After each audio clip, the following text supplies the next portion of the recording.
Buenas tardes, doctor. Soy el estudiante Alex Luzardo de quinto semestre paralelo C. El día de hoy voy a hablar acerca de la radiología simple, evaluación y diagnóstico de fracturas óseas.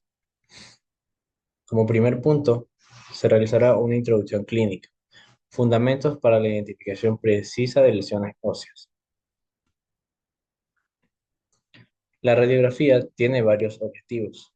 Entre ellos podemos encontrar el diagnóstico, planificación y seguimiento. El diagnóstico es confirmar o descartar la pérdida de continuidad ósea aguda ante la sospecha clínica de un trauma. La planificación, por otro lado, es clasificar la lesión anatómica para determinar la necesidad de abordaje quirúrgico o conservador. Y finalmente, el seguimiento, que se trata de monitorear la correcta formación del callo óseo, la consolidación y el mantenimiento de la reducción. Bueno, con esto comenzamos hablando principalmente sobre qué es una fractura. Una fractura es una discontinuidad estructural aguda de la corteza y o las trabéculas óseas internas.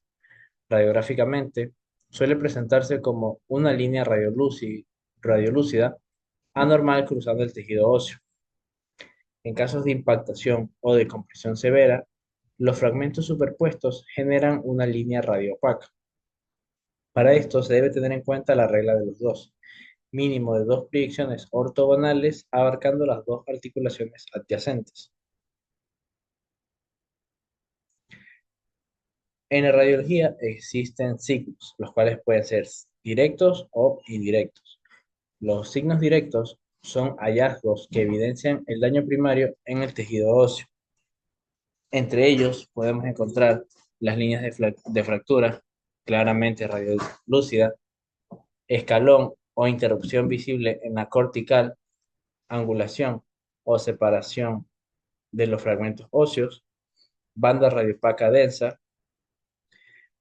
Por otro lado, podemos encontrar los signos indirectos. Estos son pistas de lesión subyacente cuando la fractura es oculta. Entre ellos se encuentran aumento de volumen en las partes blandas adyacentes, signo de la almohadilla grasa positiva, reacción o engrosamiento perióstico y derrames lipohemáticos intracapsulares.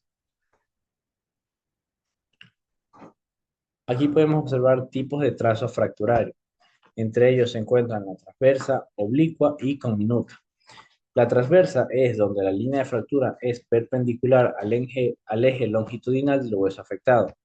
La oblicua es cuando el trazo cruza el hueso en un ángulo diagonal relativo al eje diaficiario. Finalmente, la conminuta se trata de una fractura compleja donde el hueso se fragmenta en más de dos piezas distintas.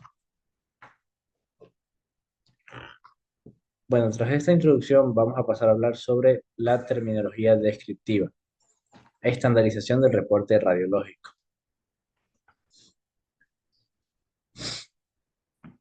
Aquí se menciona sobre la localización anatómica, lo cual nos va a ayudar a determinar el hueso afectado y su segmento específico, como epífisis, metáfisis o diáfisis dividida en tercios, proximal, medio o distal.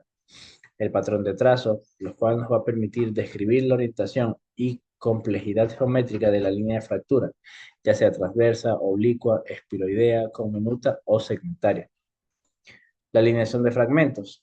Esto va a permitir reportar la posición del fragmento distal respecto al proximal. Incluye desplazamiento, angulación y acortamiento. Finalmente se menciona la afección articular. Es importante verificar la extensión hacia la superficie articular, un factor pronóstico crítico para evaluar el riesgo de artrosis postraumática. En esta diapositiva podemos observar el esqueleto pediátrico. Los huesos inmaduros presentan placas de crecimiento, zonas cartilaginosas, biológicamente activas y radiolúcidas. Las fracturas pueden cruzar y dañar la fisis sin afectar visualmente el hueso calcificado denso. La clasificación de Halter-Harris categoriza estas lesiones del 1 al 5 según el trayecto por la fisis, metáfisis y epífisis. Grados más altos implican mayor daño celular y elevan drásticamente el riesgo de un arresto del crecimiento.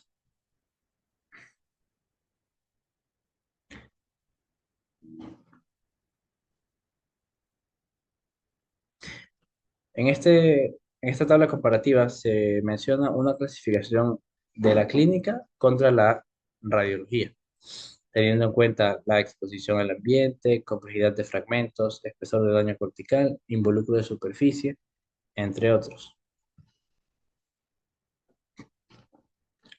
Entre las fracturas frecuentes tenemos la fractura de Colles.